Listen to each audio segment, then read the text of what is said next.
Remix.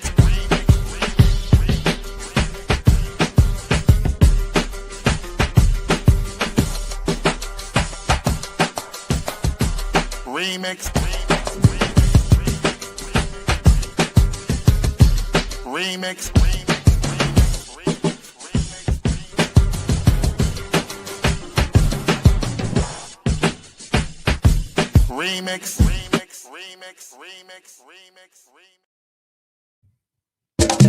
Oh, yeah. Welcome out. This is the Remix Morning Show. Right here on Black Liberation Media. In case you didn't know, I go by the name of the Ear Doctor, bringing you that boom bap breakfast, some of that Afrobeat, some of that, all day, every day. Let me introduce you to my crew that come from around the way. Let's give it up for my brethren. He go by the name of Evan. And all day, every day, Renee Johnston.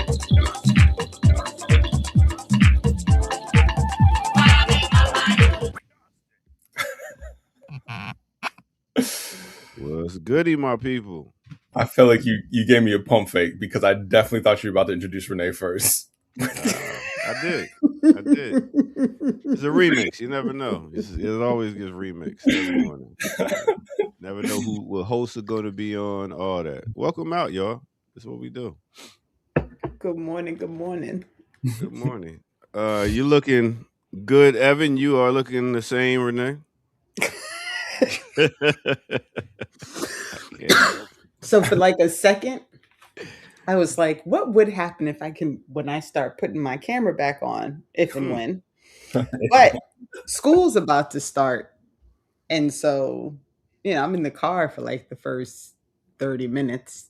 So that's not going to work anyway. But then I started thinking maybe I'll go somewhere on Tuesdays after drop off and like sit still. Yeah. And then go home.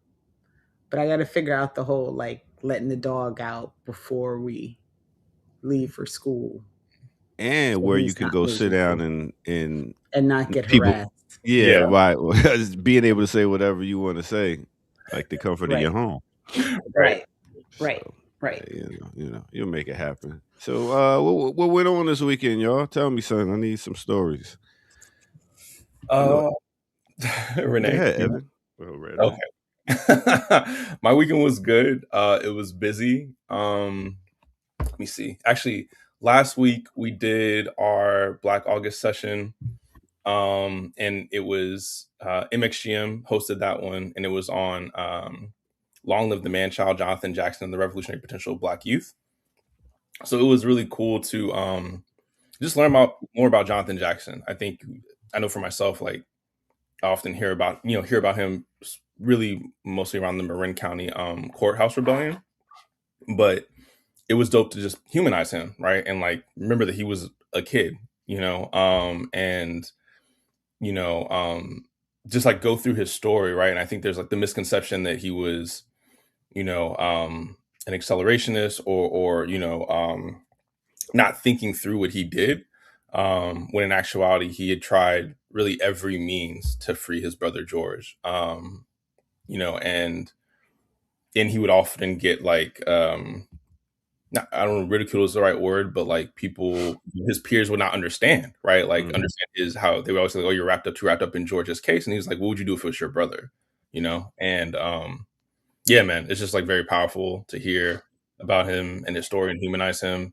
And as Chidi Machas saying in the chat, his mama was, I think a revolutionary in her own right, in the sense of how she thought about her sons and talked about them and pushed back in the media for them. So that was, a very powerful session. And then did some outreach or some tabling at Anacostia Station on Saturday. Saturday night, there was an event at Palestine House of Freedom in support of political prisoners and connecting the struggle of political prisoners in Palestine to political prisoners here and across the African diaspora. And then we did a health walk on Sunday morning, and then had our People's Pan-African Wellness Front, PACA's People's Pan-African Wellness Front, later that day on Sunday. And that was probably maybe our most active PPWF. So we had like a bunch of people come through. We had some food for people, fresh produce, blood pressure screenings and stuff like that. So yeah, busy weekend, but really dope.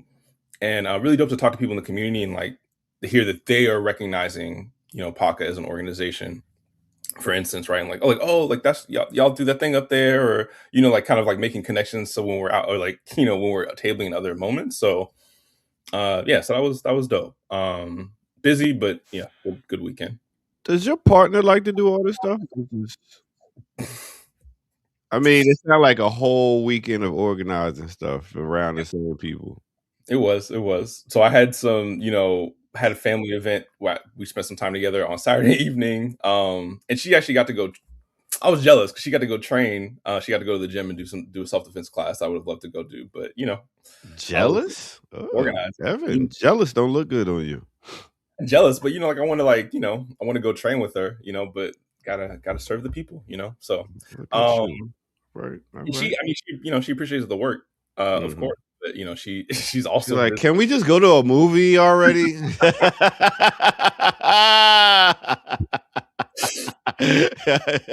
what it is. All right, cool. Renee, how are you? How was your weekend? It was good. We hosted Andres Henete on the show, and even though I know him, when you get to interview somebody, sometimes you hear the backstory that when you're like running around with people doing stuff, there's just no time to talk about. So there was a lot of his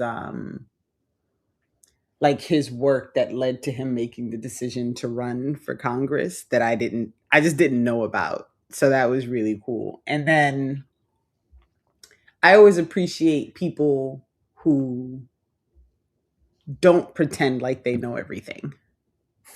Right? So like we ended up having a really good conversation about reparations and this I don't even know what to call this whole thing between ADOS and FBA and people who are recognizing that we're all part of the same diaspora. And so it was like an unexpected conversation, but a conversation that went really well because Andres was like, I didn't know about that. And let me look into that and let me learn about that. And so, I appreciate that because so many times you like somebody decides something and no matter what information you bring to them, they've made their decision. And even if they're dead wrong, they're wrong and strong and they're okay with that. So how was your weekend here, Doctor? It was all right. What did I do? I went and shot some pool and won. I went and played some basketball and won. I went to a art exhibit and it was nice. It was called The Mothership. A guy named Fabian did, and it was cool. It went conceptually. It was good. It went from the 50s all the way to now, dealing with how the world is changing pretty much, and then it was going off old themes of different shows and talking about aliens and just not just regular aliens, talking about illegal aliens. So it was a mixture and combination of all that. So it was pretty good. And yeah, I was in, I believe. Oh, and I have my Ear Doctor in chat. Oh yeah, especially for A-Rob, who's looking for a chink in my healthy armor because I sniff. I believe it's because of my carpet and I had the fan running. So I think that's a combination of why a little bit of congestion in the morning. But yeah, I know. No COVID shot. Gotta find a chink in his armor somewhere. Can we not? I mean, they constantly look for a chink in the armor whenever I talk about health. I get it. Gotta find something against the Ear Doctor. So it was a good weekend. That's funny. That's cool. I wonder, are you really as good as pool as you say you are? This is just a curiosity question.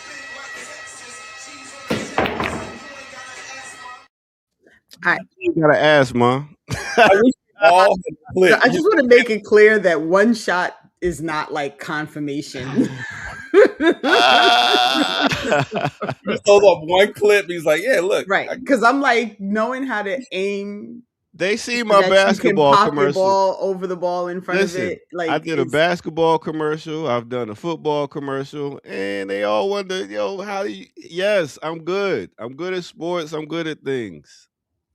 you understand that these clips could be Hollywood Oh my magic, god! right? And it's I not don't. Do I look like a person that got time to just be doing clip after clip after clip? Do I, Evan? That you know me for doing time? I I get don't. stuff knocked out. You're right. You're right. I would not know you to do that, but I'm just saying. I feel like the people want to see you in action. They want to see it you. was Like, just it was really just I was just curious. You know what I was? Curious. I have an idea, but I want to do for. I'm gonna have to put it together as a show and ask if we do it. But I wanted to buy 2 of those meta glasses and do one-on-one basketball games. I think that would be dope. You can hear the trash talking. You can see that you getting it right, Evan. You can see the first person shooter, literally. You know what I'm saying? I think cool. that'll be dope. Don't take my ideas out there, y'all, and run it before I do. But too late. Shit, I should have said nothing. As long as you take them off as soon as you leave the basketball court and let people know that they're being. Yeah, I was gonna say I don't know how worthwhile of a expenditure that is. If what? It's just for one, because they're expensive, and two, if you're they gonna got be wearing, yeah, the knockoffs. You gotta look at Temu. Stop playing, y'all. No, you got they got knockoffs. But the thing is, the 2 people know they're gonna be playing, and then you have one camera side view to see the whole game, and then you go back. Listen, I got this. I got this. Y'all want to get some more subscribers to this channel? It does. It sounds like an interesting idea. Because our chat room ain't sharing our show and stuff and letting people know to come here. Wow. The chat is undefeated, as we just clarified just a moment ago. Let's see some of this undefeated motion and share. Can't blame that sniff. YouTube is hacking us at every moment. Other than that, what are we gonna talk about today? We got some news. Well, before we get there, I did want to say, Renee, I appreciate that show, precisely because of what you're saying. First, the way he described, where he came from, right, and how he painted that picture of the entire Caribbean, right, and the diaspora being loved that framing. That was very cool, and I had not, haven't heard that framing before, but in that way. But it was very dope, and I do appreciate. It feels kind of silly, but just someone being open to new ideas and shifting their perspective should not be such a right.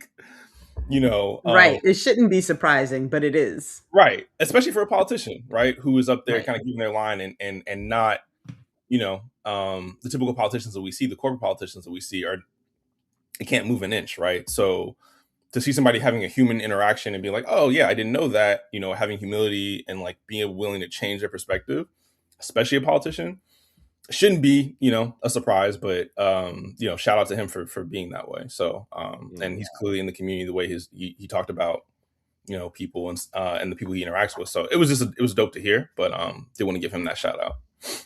All right, dope. Real quick, somebody was wondering. So, Good Politics. Hope Ear Doctor will join the organization and use all these good ideas. One is called Black Liberation Media, and the other one is called Black Man Lab, which has been around for about 12 years or so. Every Monday, Tuesday, and Thursday, and a full crowd. We feed people and everything. So there you go.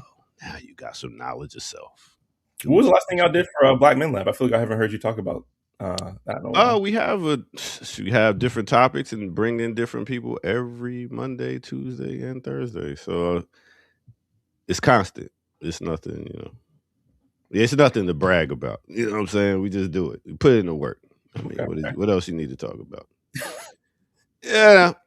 All right. So I guess it's time to go ahead and take a quick break and let's get to some news. There's a lot of things going on. I hear our Atlanta mayor Andre Dickens is sharply criticized the Democratic National Committee, DNC, and after a national party let Atlanta off its short list to host the 2028 convention. Does that mean they trying to take away our votes for real? For real? Let's talk about it. Let's get back to it and figure out what we're gonna do and take a break right here on the Remix Morning Show. Let's go.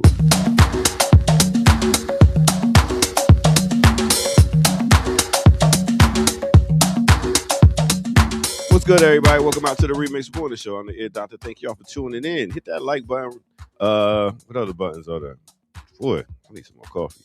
Like button, subscribe, go to patreon.com, become a member over there, get footage that's rare, and donate where? At blkliberationmedia.org. Show your love and share. Let other people know this is where they should come get their news and information and watch some pretty dope shows. All right, with that said, let's talk about the weather. What we doing today? We got a high in Atlanta again of 90 degrees. It has been John Blitties.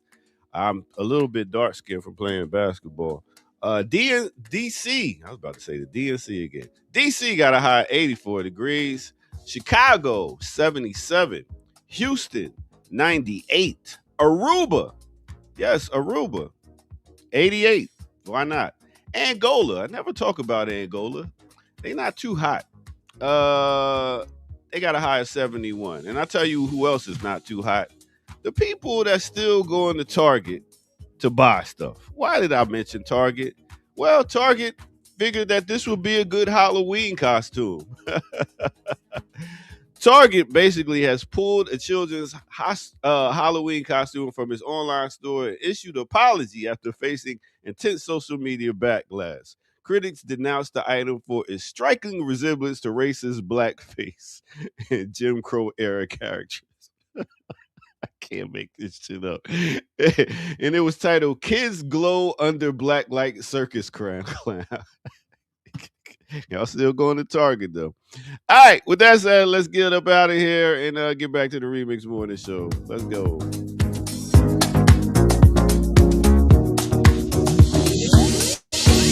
Oh my.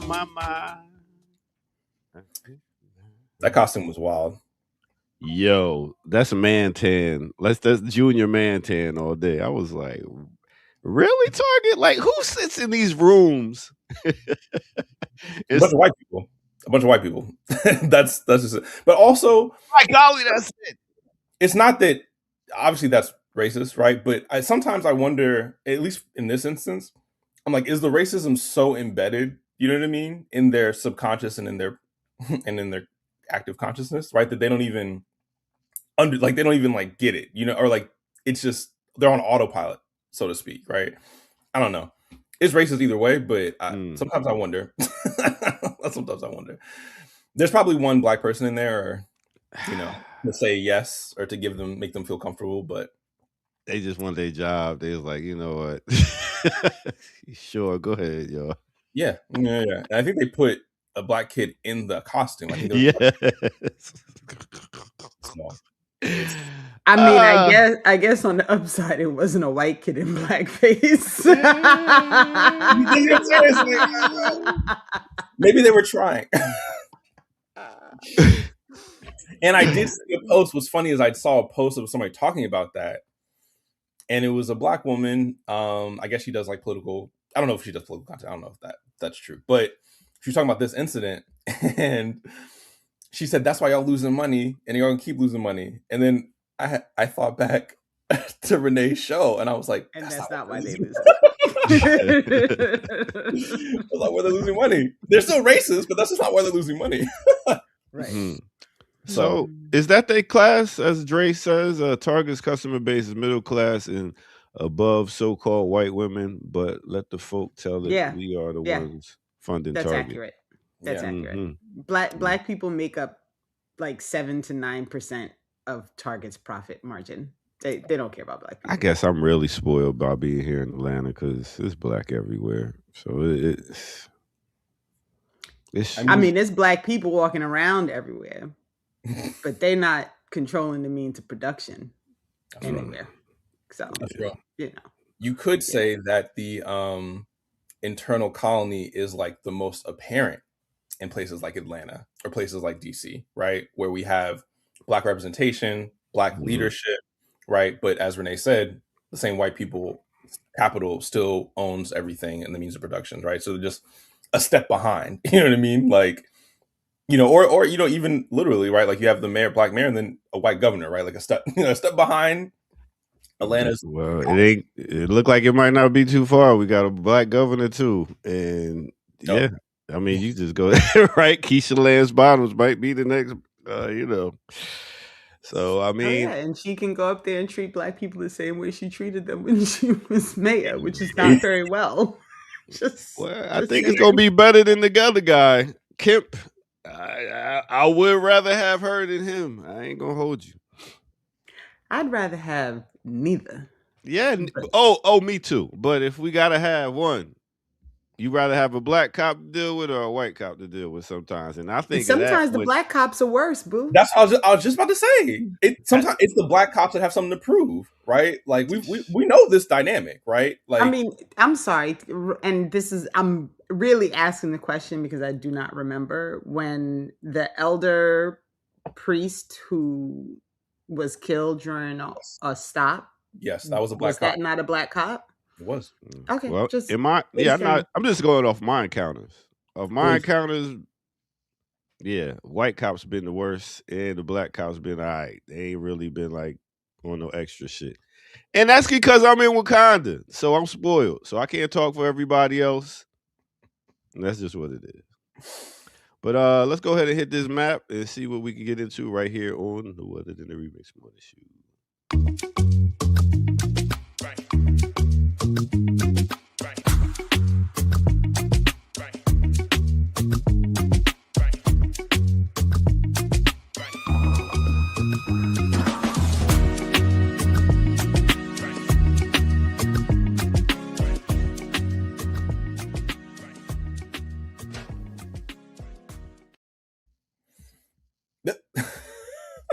Your doctor just vanished. Since it's actually the name of the show, should we start with this decision on Carmelo Anthony? We should. Let me just find that. Let me pull the story up right now. So just a quick recap on the initial story while you look for that, Evan. For folks who are not familiar, Carmelo Anthony is currently imprisoned for murder. I cannot remember if they actually found him guilty of, was it second degree or first degree? I think it was second degree, but second degree. Right. Carmelo Anthony was a high school student who was attending a track meet and was accosted by a white student while in a tent. In self-defense, he used a knife. The person he was in the altercation with died from their injuries, and it promptly went to a full-out trial accusing young Anthony of intentional murder. Not premeditated, but intentional in the sense that he went out to do this. He intentionally sought to kill the person, when my understanding in Texas law is that should have qualified for self-defense. I'm not a lawyer though. But Anthony was attempting to get a retrial due to his inability to, if I remember correctly, not testify at his trial. And so, and that request has been denied. So Evan's looking at it. I was just scrolling through to see if we had the, if it did, I did remember, I feel like I remember reading second degree, but I don't see it here. Yeah. But either way, judge denies Carmelo Anthony's bid for a new trial after murder conviction in track meet stabbing. A Texas judge has denied a bid for a new trial for Carmelo Anthony, who had been sentenced to 35 years in prison for fatally stabbing a fellow student at high school track meet. Just offhand, right? 35 years is insane, given it's insane that he's being convicted of anything, but it seems like they've thrown the book at him. Is my point. That just stood out to me immediately. Retired Kaufman District Judge retired Kaufman County District Judge Michael Chitty denied Anthony's motion for a new trial, which had alleged in part that a gentleman's agreement between the trial attorneys impacted his ability to testify in his own defense. Quote, upon reviewing the motion, the record and the evidence and argument, the briefs and the relevant case law, the court has determined the motion should be denied, end quote, Chitty wrote in a brief order on Saturday. Anthony's attorneys argued that the teen acted in self-defense when he stabbed 17-year-old Austin Metcalf at a track meet in Frisco in April 2025, while prosecutors called the killing, quote, unjustified, end quote, and, quote, plain and simple murder, end quote. Russell Wilson, I can't really control the thing given the link that I used today, Renee, just so you know. So I just need some help getting these stuff on. Take it off? No, I just can't control it. So if we want to keep going through it. When you do pauses like that, it makes me believe that you've finished reading.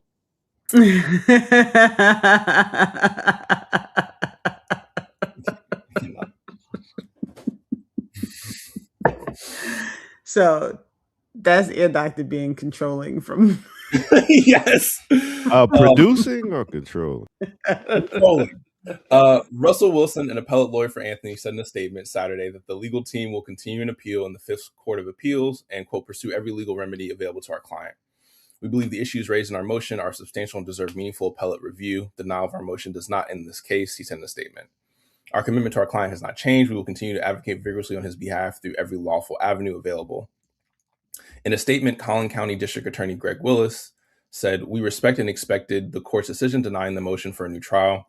The jury's guilty verdict stands, and we remain confident in the process. Every defendant has a right to appeal, and our thoughts and prayers remain with the Metcalf family in the painful wake of last week's hearing. A Collin County jury found Anthony 19 guilty of murder following it doesn't say second degree or first degree. Following 3 hours of deliberation in June, the same jury sentenced him to 35 years in prison after several more hours of deliberation. Anthony did not testify in his own defense in the trial. And there's this last one. In their motion seeking a retrial, Anthony's new attorneys claimed that the teen was, quote, coerced into waiving his right to testify, stemming from a purported dispute between defense attorneys and prosecutors about whether his testimony would be covered by the agreement limiting certain character evidence in the trial. Defense attorneys alleged this denied him a complete defense. So I think we can end it there. But as it says, right, like he did not testify in his own trial, so he could not testify to the fact that he was defending himself. It's also interesting because now I'm seeing a lot of information coming out about Austin Metcalf, about how violent he was, right? About him spray painting, racial slurs and essentially, just being a violent, racist young white boy. And that apparently that information was not brought up in court. So there's no context, right, for how these kids would have approached him. And correct me if I'm wrong, Renee, but I believe also like this was tried I don't know what the jury was like, but I think this was tried in a predominantly white county. Yeah, and I'll be honest, I don't know any facts about the jurors, and I can look it up real quick. It would not shock me, to learn that that's actually the case. But I'm always, this, this whole like 19 years old, as if he wasn't. They never mentioned that he was smaller, right? They just talk about the age. But they also don't mention that he was 19 at the trial, not 19 when this happened. True. Which, I'm very certain is intentional. Right. But it was indeed an all-white jury, and it was because the prosecutors dismissed all of the eligible Black people. Surprise. This is the quote unquote justice that we get. This is the jury of our peers that we get in this settler colony, right? Like, I mean, yeah, it's infuriating, right? And everything from the story, from what the story actually was of these kids, of these white boys coming up to him, and I believe it was him and his brother, right? Yeah. Pushing him, right, repeatedly, right, and him saying, "Leave me alone," right, and then retaliating, right, in self-defense. I tell you, you might know money. he just found it. He was like, "I'm gonna find a way to bring up." What's up, That's exactly it. I'm gonna figure out a way. But What's he's up? right. I know everything, so there is that.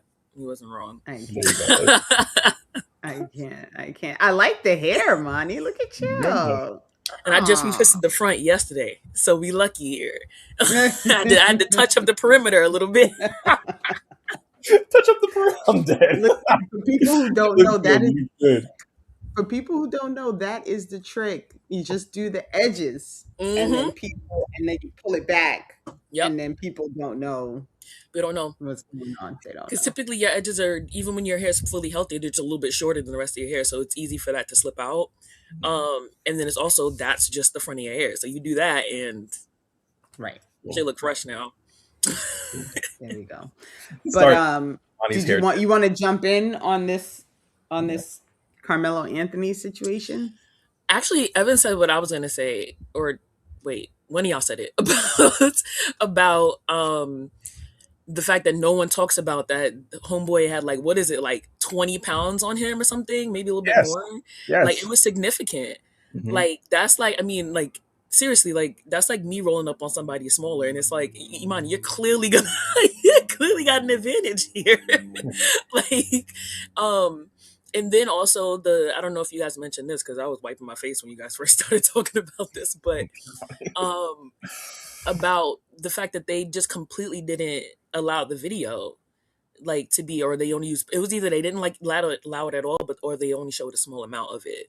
I can't remember, because they only showed us a small amount, so I can't remember if it was the same for the court proceeding.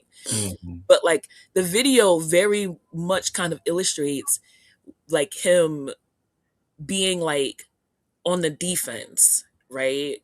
Like the whole "don't touch me," blah blah blah, that stuff. It was very clear, even though you couldn't hear nothing. It was very clear that was what he was doing, and so all of that, got thrown by the wayside. And then Texas racist shit anyway. Sorry to everybody who's in Texas. And so they should know. I mean, I got family out there. It is what it is. And so they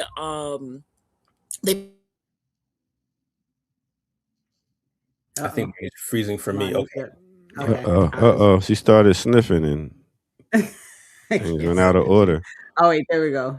Okay, she's she's back. moving again. It's happening again, and I'm gonna try to use a different thing later. But try not to sniff. They'll talk about you. Okay, that's good to know. Ignore him, Monty. Please continue. Listen, and speaking of sniffing, I have sinus issues, so whatever. But the whites out there have been like, they basically have a campaign running against them. Of course, like, they harass him. Like, I remember talking about the fact that people have been talking about the cars that were like in their driveway, and I'm like, people can't come visit, and all the whites flooded my replies. They flooded my replies like, oh, and they just flashing money and blah blah blah, and he's just using his son, and then I'm like, his son is dead. Like, what are we talking about here? Yeah, no, they're crazy.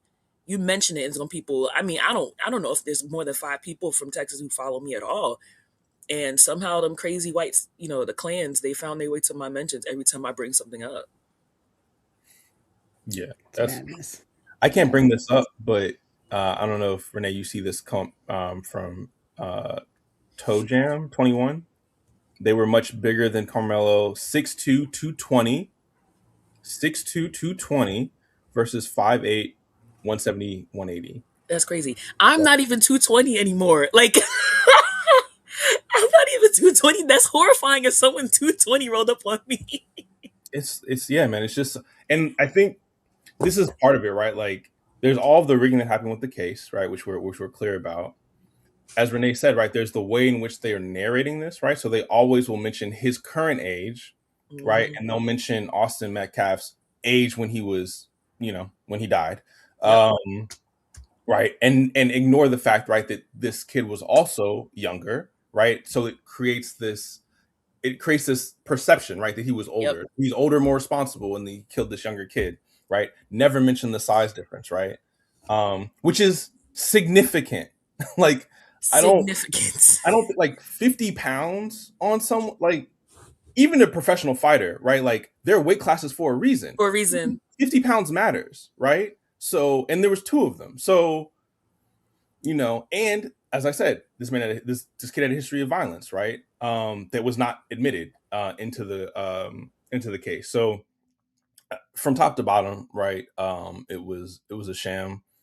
Hoping that but also this whole gentleman's agreement thing, and this is something that I feel like when people talk about from law enforcement to media to courtrooms, right? Not understanding how, like, the nature of this system, right? So how is it that the defense attorneys are going into gentlemen's agreements with the prosecutors, right? Like, how does that happen? Make it make sense. Yeah. Right. If my lawyer had a gentleman's agreement and I'm getting a new lawyer, like, what are we doing? You know what I'm saying? Like, what? That's not uncommon too. Yeah. Like that lawyers would do that. That's real. It's crazy. Like, it's nuts. And then I remember the prosecutor. Yeah, the prosecutor and defense attorney, like, are cool people. Like, they're, I don't know if friend is the right word, but friends. So it's like, it also, which is not also, that's not rare. Like, lawyers can be friends with other lawyers, but like, that's the kind of stuff that needs to be disclosed, especially when you're going to have a closed door meeting. You know what I mean? Like, or gentlemen's agreements, because that's what that was. Yeah. The whole thing is wild. But I mean, I guess nobody really should be shocked by how many of this went down.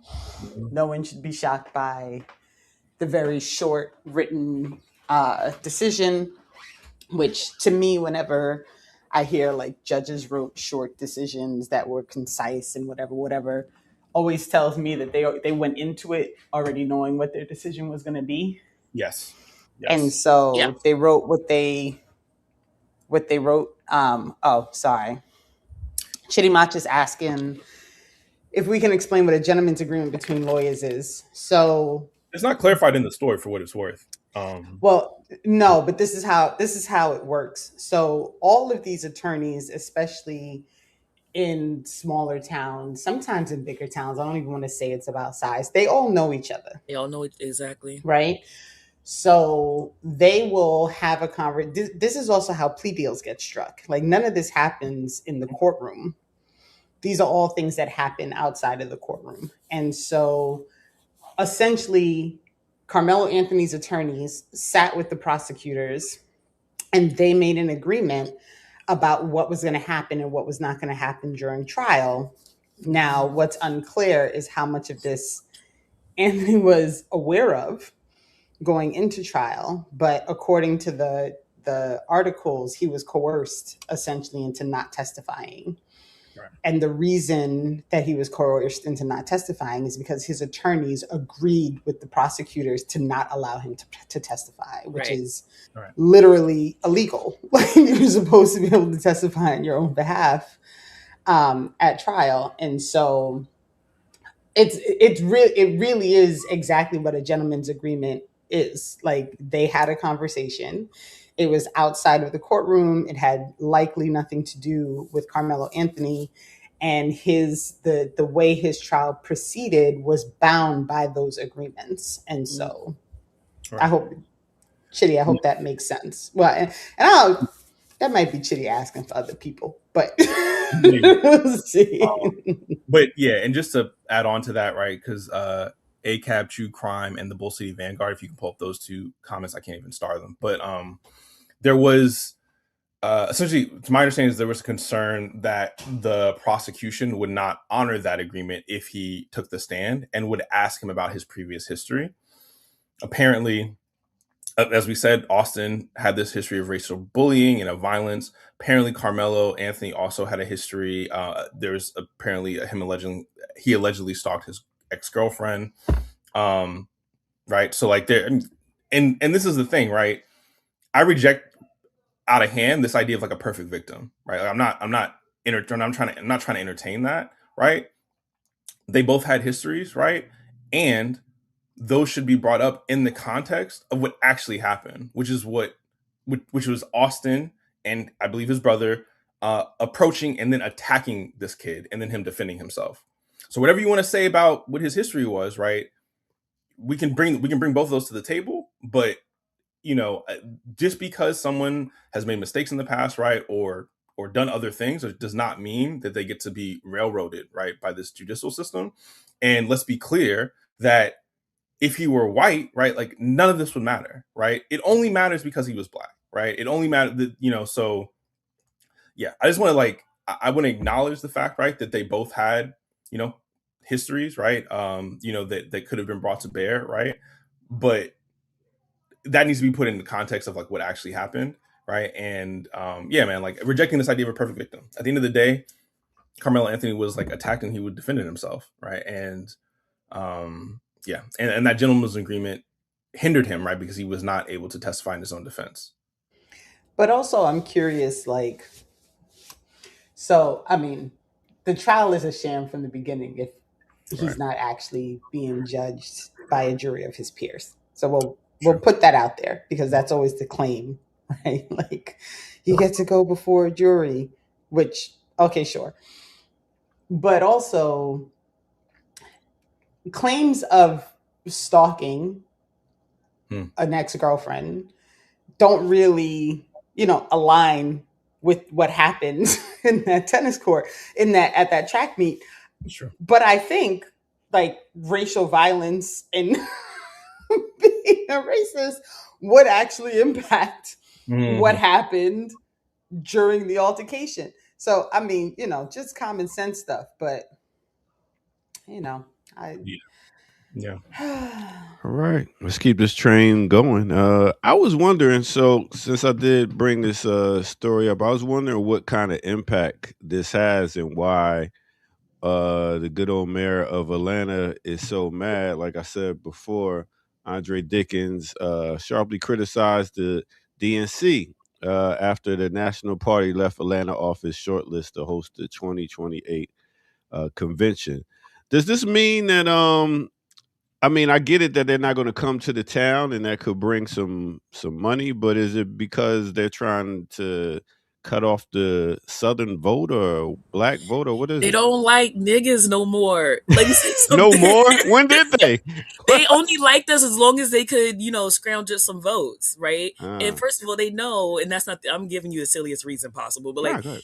they only figured that they can scrounge up some votes. And frankly, black people is locked in with the Democratic Party, and so the little bit of fake ass support when they was riding with Stacey Abrams, who where the fuck Stacey Abrams, right? When they was doing all that, riding with her and trying to get the black vote, like to get an increase in the black vote, like with respect to like registrations and people who are just actively voting, like that time has come and passed, right? They don't care.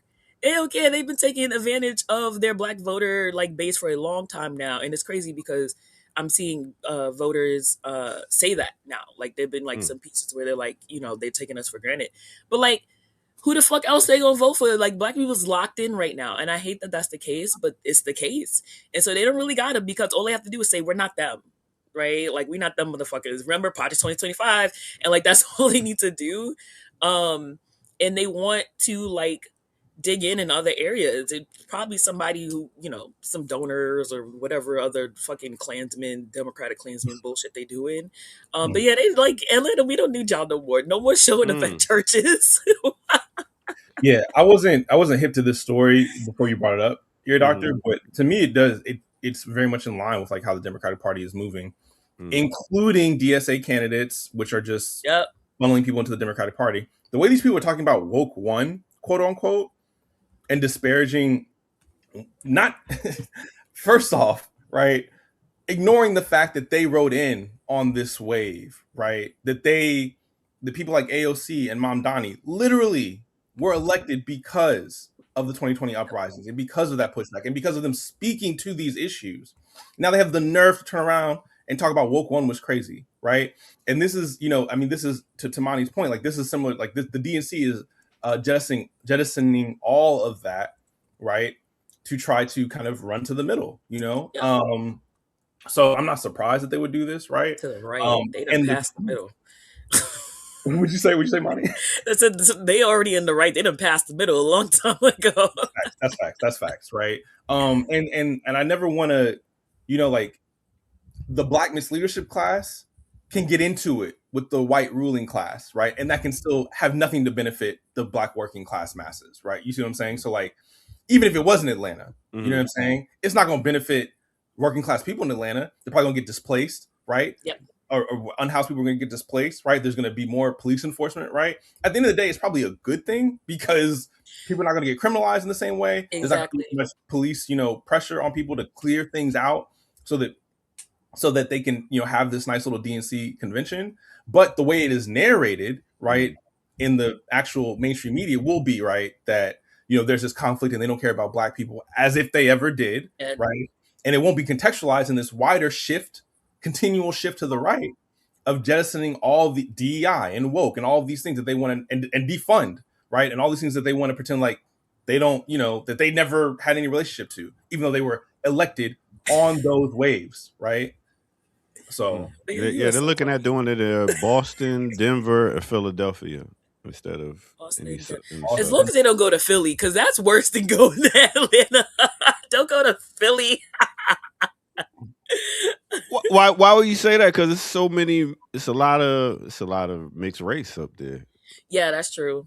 Yeah, it's a working class town. Yeah. Yes, but it still is a working class town. I mean, obviously, and then remember, like Atlanta is not mostly Black no more, so there is that. I don't know where y'all be. No, but quite. I mean, the numbers. I can't throw a rock and hit a white person when I be driving around here. Huh? It's still a lot, but it's just not over 50% anymore. And so that's what I mean. There's still a lot of Black people out there, but it's just with respect to the actual percentage is just not anymore. Or just cracked 50. And so it's like you're still going to a place that's actively in a shift of like, pushing out Black people out of the city, right? And so you have Philly, which is, it's small. Philly's smaller, correct? It's size wise. Yeah, definitely. Okay, you go to a place that's smaller, but also has like at least a modicum of political resistance out there. So then you have that. And you're now, you know what I mean? Like, it's just, I feel like you're going to put yourself in a similar position where you're going to be pushing people out and those people are going to be Black people. And then you're going to have some resistance. Like you're kind of creating the same issue kind of like, but in a smaller place. I don't know. I know he wants some of that money. He's like, listen, we've been hosting everything. That's what it's about, though, right? Like, Exactly. You should be clear. Andre Dinkins, the same Andre Dinkins who supported Cop City, who criminalized protesters, who criminalized bail, people who try to get people out on bail. This person does not care about Black people, and no, sure as hell does not care about Muslims. You know what I'm saying? I'm just trying to watch myself. So, like whatever his issue is, it's about bringing money to that city for the ruling class that is particularly in that location, right? It has nothing to do with Black representation. That's how he'll argue it, so he can get Black people on his side and pretend like he's like the Black mayor of Atlanta. That's not what any of this is about, right? He's trying to keep money flowing in Atlanta, businesses happy, right? Similar to the relationship that stuff that was going on with EYL, right? And like he's like, trying to kind of fit himself into that to make sure that the money keeps flowing as well. But again, nothing to do with working class Black people, and either way, working class Black people, the masses of us are going to get effed over, regardless. All right. Sounds good. Let's go ahead and take a quick break, and then we will come back with some more news. Make sure y'all tune in Thursday. Damn, do I have that? Fuck. Anyway, Thursday at 11 o'clock, I'll be doing the show. I'll pull it up after a while. But let's go ahead and take a quick break, and we're going to come back right here on No Other Than the Remix Morning Show. Let's go. Is that? There we go. Let's do it like that. Damn, music, you going to kick in? Oh, shit. That ain't right. Hey, there we go. I gotta fix that needle. There we go. Now let's get it started. Music, come on in. All right, welcome out everybody. This is the Remix Morning Show. Sometimes the needle don't work right and you gotta fix it. But I wanted to hit y'all with a little bit of musical love. And who did I want to highlight today? Let's talk about this album right here. Duke Ellington and Johnny Hodges. Now this album right here came out in the year of 1973. It's actually two discs, two pieces of vinyl in this beautiful assortment of music. This song you're hearing right now is Mapo Blues. So rock out to it, get you some jazz in your life. This is a little bit of swing and post bop under the jazz category. That's right, Blues Summit. All right, with that said, hit that like button, subscribe if you're new to the channel, go to blkliberationmedia.org and donate. Thank you very much, and let's get back to the crew so we can do what we do. All right.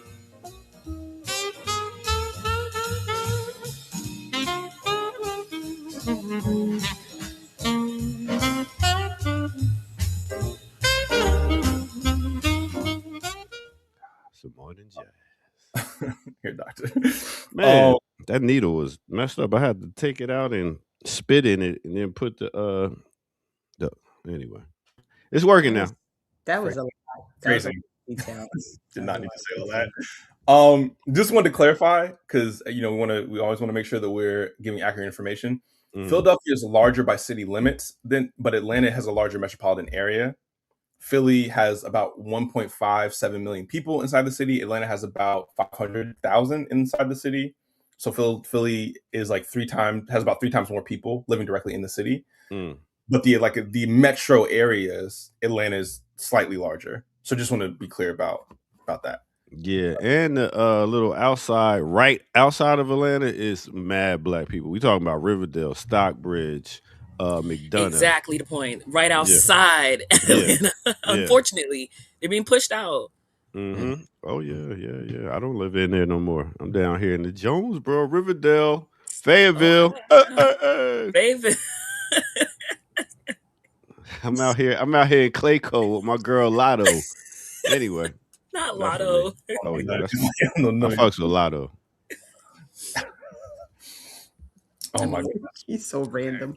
He is. So somebody said this in the chat, and I just wanted to I wanted to highlight this because show enough 4964, you are correct. Debbie Wasserman Schultz did win in an all-black district, basically, against the black candidate. And so this is a Florida. I think it's District 5 in Florida. And so there, y'all, I mean, captured, folks is captured. I don't really know. I don't really know. Wait, people went up for Cuomo up here, right? Cuomo had a foothold in this bitch, and everybody, Cuomo and what's that other man's name? That white man's name, who ran for Blasio? Not de Blasio. I almost agreed with you. Hold on. A side note, shout out to show enough like the name and the handle and the picture. Shout out to one of my favorite movies. That's what it is. But yeah, the point is that up here, them crazy whites, they just have a foothold in black communities. And I gotta remember his name because he's actually from Mount Vernon. So all he has to do is say, I'm from Mount Vernon. Everybody fucking freaks out and like, yay, starts foaming at the mouth and shit. So but it's also just about the name recognition, right? Yeah. So you have, and this is across the board problematic in all political arenas. Running these races are not cheap, right? So if you're running for a congressional seat, it's like I think something like $5 to $10 million to run an actual campaign that can work, right? If you're running for a senatorial seat, I think it's something like $20 to $30 million. And these are old numbers. So it's like, it's a preposterous, Right. like it's awful, Preposterous. right? It's preposterous. And That's so Jamaican coming at you using it is using unnecessary SAT words. but Not just the in whole background, write it down.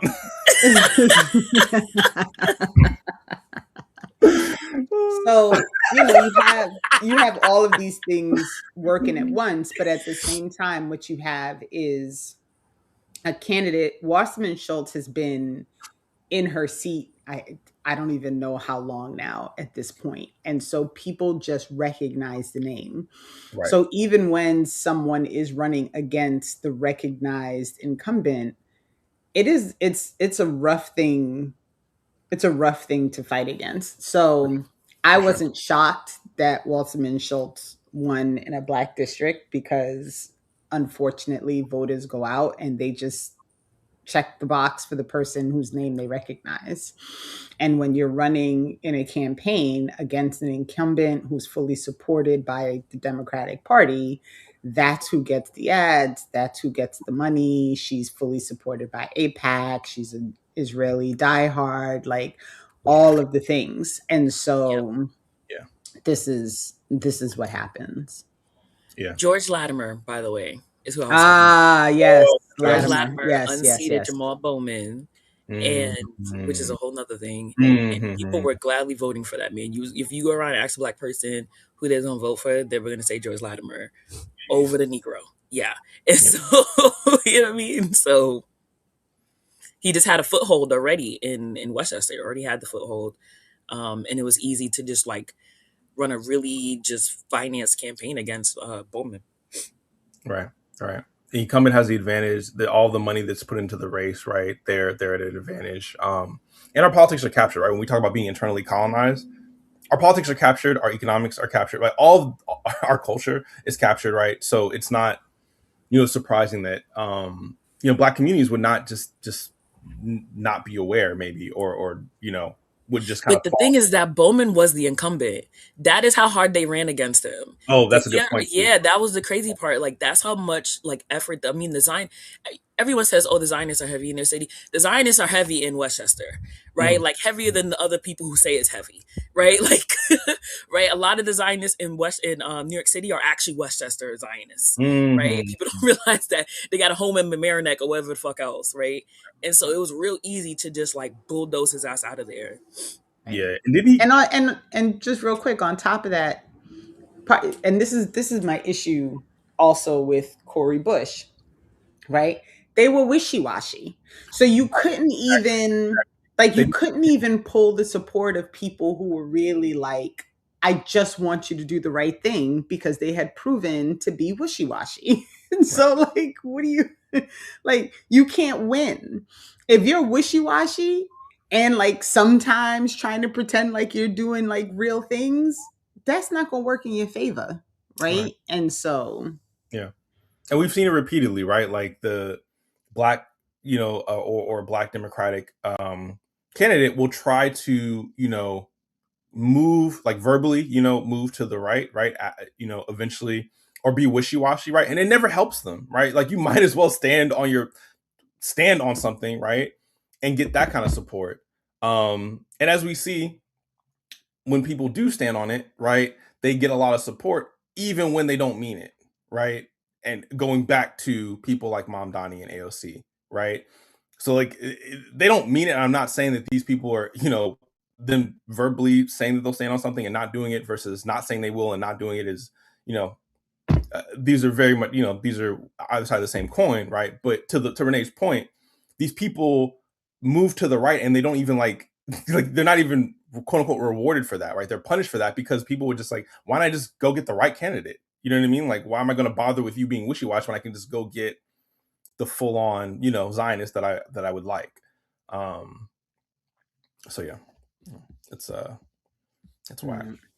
Where we going? Oh, You guys go had ahead, Monty. mentioned the woke one stuff earlier, and Mhm. I dropped the link to the bar article that Margaret wrote. I have no idea if that link worked or not.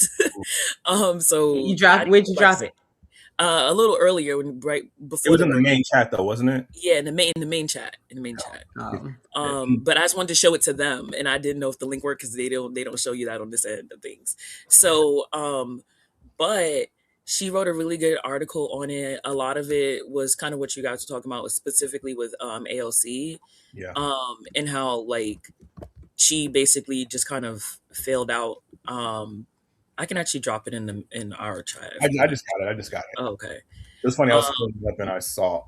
I just love how the nerdiness of this chat comes up, and if I throw some out, people will. All of these quotes from The Last Dragon are killing me. It makes me so happy. Okay, I'm sorry. I'm bringing up this. I'm gonna focus. Okay, I have the story.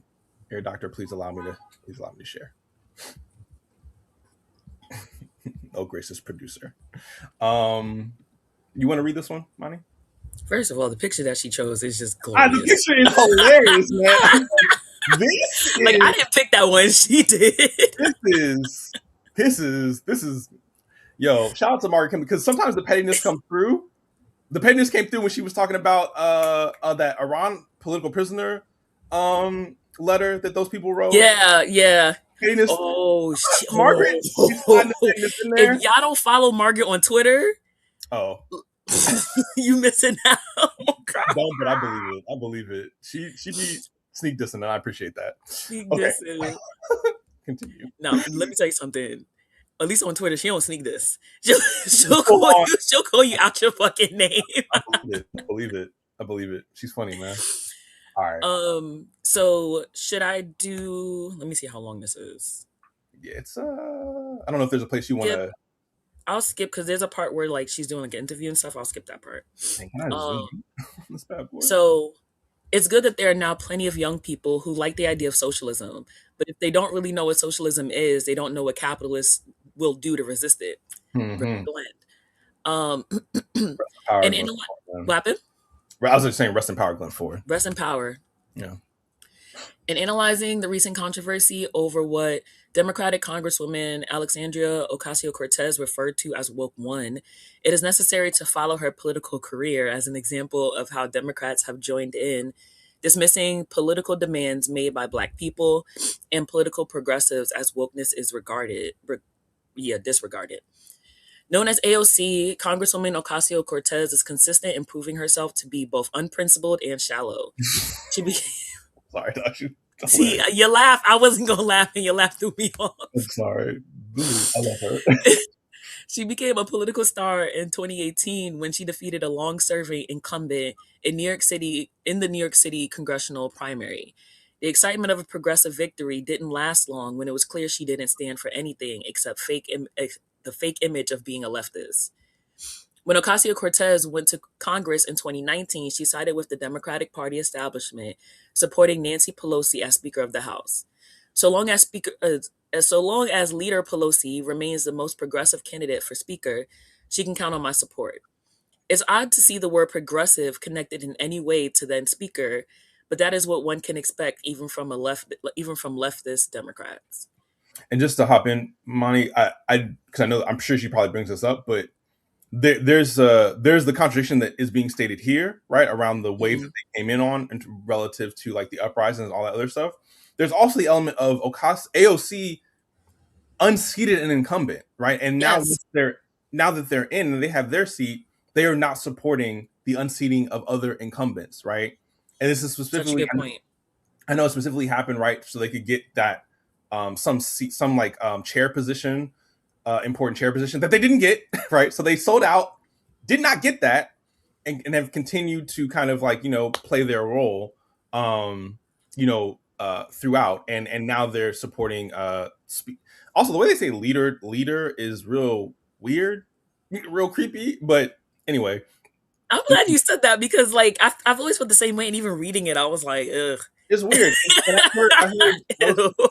I heard her talking about like Leader Jeffries, and I was like, it's creepy. It's really creepy. But just real quick, as you said, Lita Jeffries, people should be clear that the Black Caucus has told in like people who are winning their primaries that they are expected to support Hakeem Jeffries, and if they don't Yes. support Hakeem Jeffries, they will not be invited to be a part of the Black Caucus, right. even if they're Congress people who are Black. So I just want to say, like, this is where we're at, right? So this is where we're. So when I tell people the Democrats, their goal is only to be to the left of the Republicans, and it doesn't really matter how far right the Republicans are. They just need to be just enough to the left of them that they can say they're on the left. Facts. And it's factual because they're on the left of the Republicans, but the Republicans are so far on the right that they're all on the right anyway, so it doesn't matter. What is What is left of open fascists? Light fascists? Like what did we? I don't know, man. Fascist light.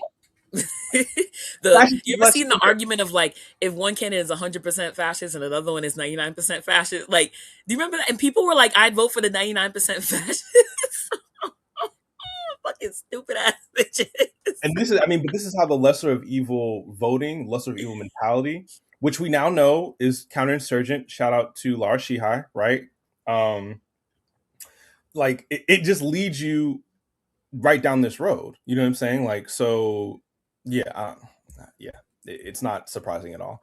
My fault though. I interrupted you, Monty. Did you want to continue with this article? I'll jump to certain pieces. Yeah. Let me know. Okay, so the part says the AOC did nothing of this sort. Got you. Yeah, I'm here. So she was talking about how she committed to voting for Medicaid for all and she didn't do that shit. She voted for Pelosi, arguing that Democrats. So this is a nice go around, arguing that Democrats didn't have enough votes for Medicare for all. Of course, forcing through what the Pelosi's of the world don't want to do. How policies are enacted. Nancy Pelosi purposefully acted against what millions of people wanted when she sabotaged Medicare for all, with corporate media giving her cover when she needed the most. Sorry. Then she talks about fake credentials and that kind of shit. Next one, and I'm only reading this because Margaret is funny. She goes, now the Democratic Party is, as they say, shook over recent electoral victories by Democratic Socialists. The decades-long rightward shift in politics seemed to go unchanged with every far-right party.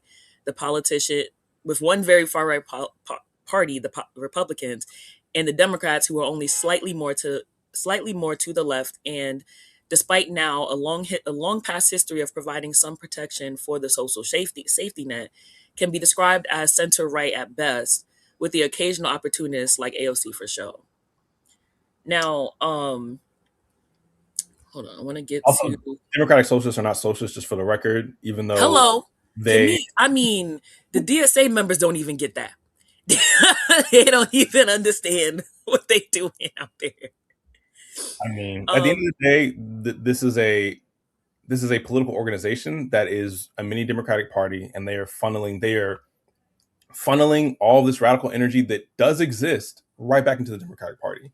And you can see how these DSA candidates shift right as soon as they're elected, are not able to be held accountable by the DSA, right? And that part, at the end of the day, function as just liberal Democrats. Like that is who they are. So, but yeah, the way they play around with the like socialists and like the way they're identified as socialists, even though they continue to say that they are democratic socialists and indeed demonize active socialist projects. Yeah. Shout out to Mamdani and his Miami baptism that he went through, and all of these other democratic socialists that say like, I want to be like Western Europe, right? And like that, like socialism, like National Socialism with imperialism, like that, like that's what I want, So just to be clear.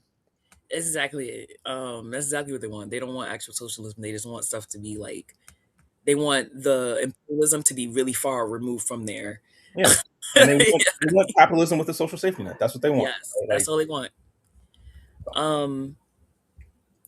She gets into what like woke is, where she just kind of walks through the history of that, essentially saying that it was first used by activists urging us to stay woke. Now, I will say that sometimes when people tell the story of this word, they kind of jump to 2020. Um, and so, and for the sake of, I think for the sake of not writing forever and ever, I think that's kind of what she did here. Um, but like that word had already been circulating and had been co-opted when I was in college. I graduated in 2015. I did 5 years, double major in house. But like I did 5 years. And so halfway through, my college years, the word woke had become like this big I mean, it's not like people weren't like, it technically was not something that people said before. It just was few and far between. Like it wasn't like a thing. And all of a sudden, some people started saying, "Stay woke, stay woke." And then obviously, you know how we all get, we hop on the trend or whatever, and the rest of us started saying it. And then like immediately liberals hopped on, and we were in school, we were in our student government office, and I'm never gonna forget this. We were in our student government office, and we were saying, "This is bad. The liberals have it. We're not gonna have this shit for long." And you called it. It was like 2013. We were saying this. Yeah. Like, we're not gonna have it for long. I started college in early 2016.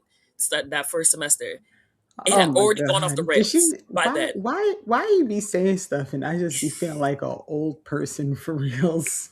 I always forget that I literally would have been Monty's high school counselor. Your first year being a counselor, you probably could have been my counselor. Oh no! If you went to college in 20, so you left for college in 16, or you started? I started grad school in 2016. So you started college then in 2010, which would have been my 9th year as a high school. Holy counselor. Shit! Yeah. Even I got that math wrong. Yeah. Well, because as we all know, even though she just had her half a century birthday, Renee does not look it. It don't matter to me. That shit went in one ear, not the other. Yeah, and I mean, it didn't make me full because I was graduating, in 2010. But anyway, we're not gonna go. Oops. But yeah, so I started grad school in 2016, and even by then, it had already jumped off the rails because I was making a joke. Like we had to do a project for our, like, we didn't do a thesis, we did like this, like, anyway, don't matter. And so I just jokingly, like, even though I knew it was corny at the point, called my firm Woke Communications, like literally just for the Black people in the class. Like to laugh because it's a little bit ridiculous. So that's how early it was, right? Like that's how early it was. And by 2020-ish, it had already started shifting to right people, like people on the right, well, further to the right. And so you know what I'm saying? Like that was already a damn near 10-year progression of what was happening with that word. And so like it became the focus in 2020 because that's when it started to switch. But we clocked that shit in college that it was going to do that exact thing. And so, Margaret was talking about how it turned into a slur. It did. But it wasn't turned into a slur by the right wing. It was turned into a slur by the liberals. Mm-hmm. And so it was turned into a slur. And you know what? I'll even give the leading edge being the conservatives. I'll give that. But like the liberals really did damage with that word. They weren't adopting it. They weren't adopting it in earnest until 2020, right? Exactly. Which is, yeah. And they gave us 1 year of the black squares. It was 1 year. Right. Somebody cracked me up earlier. They were talking about ain't nothing wrong with kneeling on kente cloth. You're like, I saw that too. That was hilarious. This chat is funny, man. I can't even pull y'all up, but this chat is hilarious. Hilarious. Now, you know what I'm saying? Like, we love being a chatter. And then, to wrap it up, you had people like Mondami and AOC on board with the 2020 stuff. That's something else that Margaret put in here. And they did the fund the police pledges and the this and the that and the all stuff. And Mamdani, he was already like someone who used to get on Twitter and just like talk, you know what I'm saying? Like was like one of those socially aware Twitter heads or whatever, saying, the police are a racist institution. And then now he running and all of a sudden he like, do you feel the same way? And he was like, well, I said a lot of things in them. Don't even give him that credit. This fool publicly apologized. He sure did. I can't remember what it was, some interview, and this white woman was pressing him, and she was like, the cops want you to apologize. Like, I know you've been apologizing behind the scenes, but they want a public apology. He was like, let me publicly apologize. And like, it was, I mean, like, no pushback, no principles, no backbone whatsoever, you know? So, yeah, man, I just want, you publicly apologizing to the cops is the biggest red flag. Unhinged. The biggest It's red flag. unhinged. Yeah. But nobody should be surprised because he kept Tish as the police commissioner. That's the biggest So, one. like Right. that, That's the biggest one for me. the with respect minute to he the- said that he planned to keep Tish as the like that told every story that anybody needed to tell, and so nothing that followed that should have surprised anybody. Not the apology, not the waffling on multiple things, not like this is why. Cuba. Right. This is why when he was running and everybody was excited, right? I was like, y'all, please, like, look at the flags, including that everyone keeps calling him a socialist when he is not a socialist. He is a Right. Democratic And he will socialist correct in a you. very different He will. way. He will. He will Yeah. correct He will, you. he's one of the few that will 100%. correct you. They would call him a socialist, and he'll go Democratic socialist. Like, he'll correct people who say that, at least in his presence. He'll correct them. Yeah. Yeah. So he's the only one that knows what the fuck they do. Unfortunately. Yeah, man. But yeah, so that was the gist of it. They used the word socialism as a catch-all for everything that's just not capitalism or not capitalism in full. They were all gung-ho in 2020, and now they all backtracking, and now are going to denounce all the shit that they was for before. AOC is trying to do that in the most, like, she's dancing around it in the best way she could, I guess. And it's just everything, all of it is coming apart like we said it would. So, the end. Facts. The end. Good reporting. All right, I'm seeing all this old talk, man. Come on, man. 50. I'm in my prime, mentally, spiritually, sexually, not physically, but That more information TMI. than necessary. I just don't like this old talk. Renee, I mean, we in our prime. I was joking. It's mostly because Monty half the time forgets how much older I am than her. Most of the time. So Forget.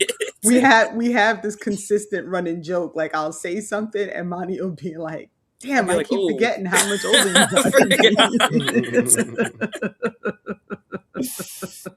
It is hilarious. No one forgets how old you are, your doctor, but we do.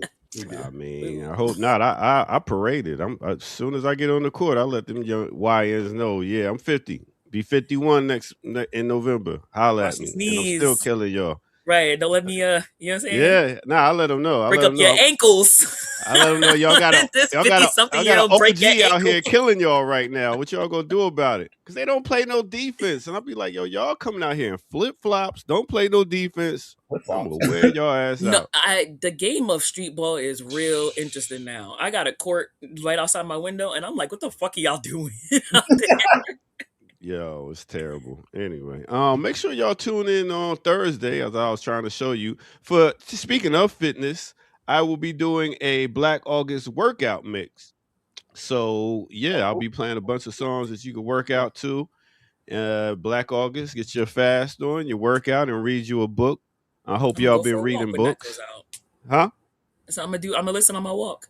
Yeah, that's what you need to do. You gonna use it on your workout too, Evan? For sure. I'm training for our little sparring match. Remember? Oh yeah. You better train. All right, let's go ahead and take a quick break right here on the Remix Morning Show. Old head's strength is different. It's different. It's different. Ooh. Yeah. Welcome out to the Remix Morning Show. Thank y'all for tuning in, hitting that like button, subscribing if you're new to the channel. Go into patreon.com, become a member over there, and get footage that's rare. Now, we got a whole bunch of dope shows. Speaking of dope shows, we got one show I wanted to put y'all up on, and it's called Root Work. Now, speaking of Black August, we're talking about studying and reading books. Well, they got a book club going on over there. Let's see what book they're talking about reading with my girl, Tandy. Let's check it out. I'm starting with Safia Bukhari last week and this week because I don't give her enough love. or she hadn't been given enough love. I had been reading from Sanyika, and that was taking up most of the time. So The War Before by Safia Bukhari, put out by the Feminist Press, published in 2010. If you have not already purchased the book, please purchase the book. My understanding is there are free PDFs out there on the web, but as an independent author, I just played for you in the beginning the intro book trailers for 2 of my books. As an independent author, it would really help if you would buy our books. All right, go and check that out and see more and learn more about the book she is presenting to y'all. Speaking of, what books are you reading this Black August? Let's find out right here on the Remix Morning Show. Let's go.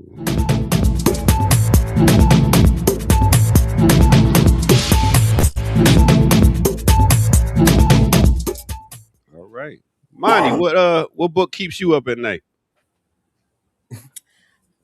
So, so the answer to that question is I have not read nothing so far. In my defense, Oh.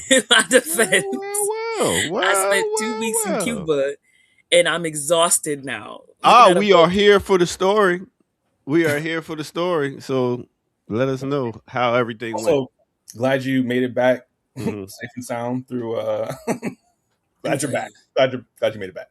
Let me tell you, that's actually one of my worst fears is getting caught up in secondary questioning. For those who don't know, when you come in from internationally, you have to go through customs, right? And typically, like if you're from Europe or whatever it is, be like, let's wave you through. But as soon as you start coming from global South countries, especially ones that are on the U.S. shit list, it becomes a little bit more tense. And we came in through the Miami airport, and let me say something. I flew out of like other airports, like internationally. I've never flown out of Miami. So when I came back, I was shocked because they just had a row of like the facial recognition ones, like just a row of them. And you get off the line and you walk up and they'll take a picture of your face and they'll just let you back. Right. And if there's some sort of issue, it'll flash blue. Wow. And so they were trying to tell us to go, and we all decided not to do it. Like the entire trip, like almost you can opt out of those. Yeah, you don't have to go to it at all. Yeah. So what was happening is that the TSA folks or the customs folks were getting like annoyed a little bit, like not like really annoyed, but like kind of confused annoyed about why there's 70 people in line who are not going to this thing. And so they made us like move over to the side to let the people who want to go like do it, and they were flying through, and he kept trying to say like, oh, it's quicker, and we were looking at him like, it's fine, we'll wait. so he was sending people through, and he was like, I don't know why they're waiting over there, but like, come on. And so we finally get up, and I'm about like halfway through the group, and people started getting like pulled away, like, and mind you, I'm halfway through, so there were still people behind me, and 5 people just on mine. My battery's about to die for some reason. Just on mine were taken. I don't know how many people were taken after me. It was quite a bit. Yeah. But yeah, give me 1 second because I gotta get to another story while she gets about that face recognition real quick, your doctor, because that is it's so shady the way they did. I remember because traveled a couple times out of the country like over the past couple of years, so I remember them having those cameras, knowing that you could opt out, but it not being clear. And this is the shadiness that the state does, really, because it's like it's set up in such a way in which you'll kind of like you're encouraged to just do it, right? And if you don't know that you can opt out, like it's you just have to know that you can opt out. Yeah, I remember doing that several times, and then later on, then they had a little sign that said you could. Right? Yeah. That sign was not there when they first started doing it, right? Yeah. Money is right in that, even though you're allowed to do it, right, and allowed to opt out, they kind of give you a little bit of like, like they feel some type. It's like I insulted you personally because I don't want you, I don't want to opt into this thing, and I want to be clear, right? I don't want to put too much power on that choice, quote unquote, because I think as someone else said in the chat, they'll scan you with whatever else they have, right? Like you're being scanned in around the airport anyway, but just the shadiness, right, of having this, it's the same way in which cops say, okay, I'm going to pat you down now, right? Like it's the same way they operate in a way that assumes that they have the ability to do something, and you have to have enough presence of mind to say, actually, no, I don't consent to this, Mhm. and then so they'll stop, right? But Yeah. like this is how cops. This is how That sound like a search in the car. Like back in the day, you Yep. didn't know. It's You know? exactly the same. It's Yeah. exactly the And same they- process, right? Mhm. And I think they're trained. I would assume they're trained in exactly the same way, right? Yeah. They're trying to You don't know your rights. We gonna make sure we just gonna do it anyway. So exactly. all right, Yeah, continue, they Monty. the lady when I was going to Miami airport and because I flew out of LaGuardia. I hate JFK, by the way. So anyway, but when they do the thing there, and I said no, I want to opt out, and she was fine. Like the homegirl was fine. She was like, all right, over here, you still got to take your mask on. We still got to see your face. And I was like, and I pulled down my mask, and I was like, hi, how you doing? Whatever. And we were kind of like, there was like really short exchange, and I had made a joke. I was like, yeah, I know I'm cute or whatever, something like that. And she goes, then why didn't you want to do the thing? And I looked at her and I was like, principal. And she was like, all right, well, go around. The fuck you mean? Why don't I want to? You know what I mean? But yeah, so they give you flack. Like, I had it in New York. Luckily, both interactions were not bad. But like, I deal with it in New York. Then in Miami, when you came back, and you get up to the thing, and they ask you, where'd you come from? What'd you do there? Did you do blah blah blah blah? There's like certain questions they ask, and the guy got frustrated with me because my voice was completely gone. And so he just like he was like, all right, go. But yeah, a bunch of people got caught up, and one of them, bless them, they were there for hours. And with our brigade, we don't leave. Jeez. Like if you there for hours, we there for hours. Good. And we sure enough was there for a couple of hours, just sitting around waiting. So other than that, what was your biggest takeaway from your trip? The conditions out there, it's really bad, y'all. Like it's really bad, and Cubans are, they thugging it out there. They really are thugging it out.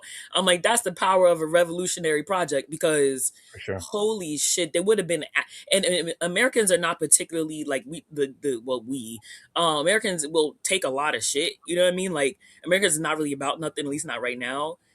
Let the U.S. have the conditions that are out in Cuba, things would actually be on fire. I'm not even joking, because like even people who have a little bit more, right, the ones that drive around the nicer cars or whatever, they are too being affected by this. Like they are too having the constant blackouts. Everybody, right? Like there would be riots in the street, tanks rolling down. Like it would be crazy here.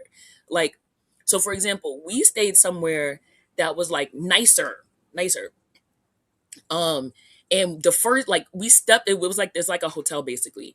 And we stepped in there, and like an hour into us being there was no electricity. The first 3 days we was in Cuba, there was no electricity. Like we would get like a couple of hours where we were able to like charge things or whatever. And that was literally, it was like, surprise, welcome to Cuba. Like you don't get no water or electricity for the first 3 days you're here. Dang. So shout out to Gary, Indiana. What are we talking about? Was it like 3 weeks? We're gonna get there. We're gonna get there. Yeah, okay, we're gonna do that. Okay, I'm literally writing down a note for that right now. So. Okay, lovely. Because I got something to say about that too. So real quick, then I'll condense this. The first few days we were there, almost no electricity, almost no water. Now, at least we had like electricity came on at some point every day. Other places, they can go 30 hours to 2 days without any electricity at all. They can go a very long time. I don't know exactly how long without any water.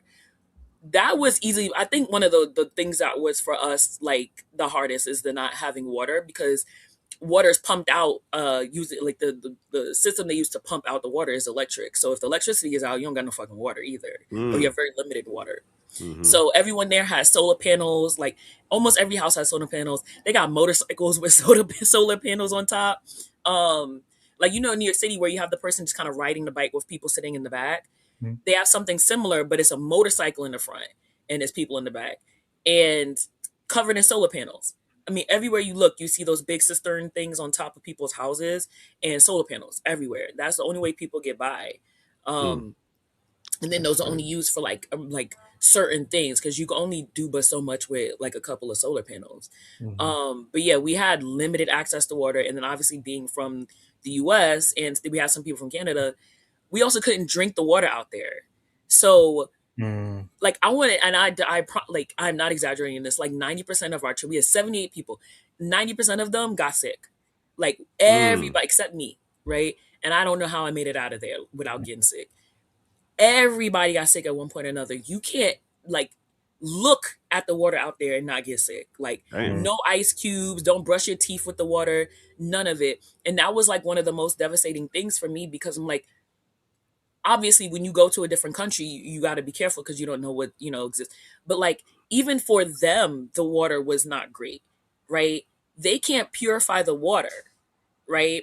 So it's not even that, we're just coming to some global south country and blah, blah, blah. Like, even they struggle a little bit because they can't treat their water. Like the actual, the water treatment plants, they don't have the ability to treat their water, right? So everybody is dealing with this. So that was the thing that made me the angriest, because this is very clearly like the US like suffocating this country. Just real, you know what I'm saying? Like, just like for real. And and they all know it. They all know it, right? You mentioned the blockade, everybody is like, yeah, the shit fucking sucks. Like, and so like that was the thing that hit me the hardest. It was like, people have to like, this is just the way the country is. Like, they get nationwide blackouts. They've gotten gotten it down to a science of how to get them joints back up. Like, but it's just that easily is like the fact that people can, like I said, thug that out and still be in support of the revolution. Like, I don't know. Privileged over here, man, comfortable. We are. So- we are. So, I do want go to. ahead. Well, I just want to engage because as a segue into the Gary story, I do want to engage this point that you made, Monty, because I hear what you're saying, right? In the sense that the revolutionary culture and the revolution in Cuba, shout out and love and solidarity to the Cuban people, is what keeps them together, right? Is what allows for them to like sustain themselves, right? Yeah. That revolutionary culture that they've built under this blockade, under this economic warfare, under this warfare, right? Because I don't want to, the blockade, economic warfare is warfare, right? Sanctions are warfare, right? So the active warfare that the United States government is enacting upon the Cuban population and the Cuban state, right? That is how they're getting through, undeniably, right? But I do want to push back a little bit on this idea, Monty, because to this story's point, right? Because there is not a revolutionary culture here, right? I don't know that we would be revolting, right? Because our media is entirely captured. I don't know that people would even know, right? I don't even know that the information would spread in such a way, right? To your point, there probably maybe there would be riots, maybe there'd be like, but the character of those riots would be right wing, right? So I just like we in this country are the like proverbial like lobster in a slowly boiling pot of water, right? Like it is happening to us, and people are not revolting, right? People are we have to make those connections as organizers to try to radicalize people, but it doesn't happen automatically. And so I don't know, right? That's a good point. I look at Cuba and places like that being more of a community. We're not community here in the States, so your organization believes that we're not community no matter what, and we're divided, and we like it's not happening to us over here, so we good.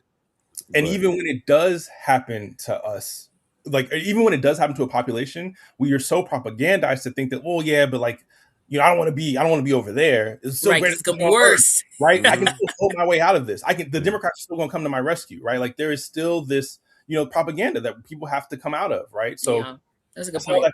I say all that to say that even under terrible conditions here, I am not confident, right, that people would revolt. That it's not going to be some kind of switch. We are going to have to make those connections for people, and it's why something places like Black. That's a good point. I also just want to point out there are people living in this country who live like that, who don't have access to clean water, what I meant was that don't have access to electricity. In Cuba, it's the entire country. But what my brain was, I'm glad you corrected me here, because what my brain was like, if it was like, you know what I mean? Rather than what it is, what it actually is a gradual progression, not just like you wake up one day and everything's gone to shit. And so yeah. Right. But there are people, but I think even though, yes, it's the whole country, but there are people who've been living under those conditions always. Grew up under those conditions, live under those conditions. Right. So it's Yeah. also it is also exactly what you just said about what Evan just said about this like proposed idea that it's so much worse in Cuba, right? Mhm. Like it's so much worse. And people don't even make the connection that those conditions exist here, Yeah. right? It's just not the entire country. Which honestly, like when you consider air pollution, water pollution, all those things, I don't know how many places here are not impacted by dirty water, dirty air, right? And Yes. now with data And Yes. centers, so, right. And so, there are all these things that I think that there's a true disconnect, 100% a true disconnect. 100% these are conditions that have been imposed upon the Cuban people by the United States and the West, right? And so there's that differential, but I also just I want to make sure that I just wanted to make sure I said out loud, like not having electricity, not having access to water, not Right. having access to things that are needed in order for the bear survival is not something that does not occur here because people live in those conditions here Here. also. And So, widespread too. right, right. yo, Yeah, on another note, Costco's is selling water tanks right now. So that, you know what I mean? But Renee, you bring up a good point because when we were out there, and I think this will help transition because I know we just took the transition right off, right off course, but um, that was something that like we had to remind people. Like, I'm never gonna forget one of our responsables. Like, I mean, was like did like the way they said it just kind of shut it down was like you guys are like talking about this stuff um in a way that like kind of like demonstrates that you don't understand that it's happening in the US, right? Like this is right, you're coming here and Mhm. experiencing something that people out because they're from the South. And so they were like, people right now, like I know people right now, family right now, who don't have electricity, who don't have access to water, right? Like right now. And so it's like you mean, and so a lot of us were like, you came out here thinking that you were coming to see something that isn't happening in the US. And it's like it's not happening where you are in the US, at least not yet.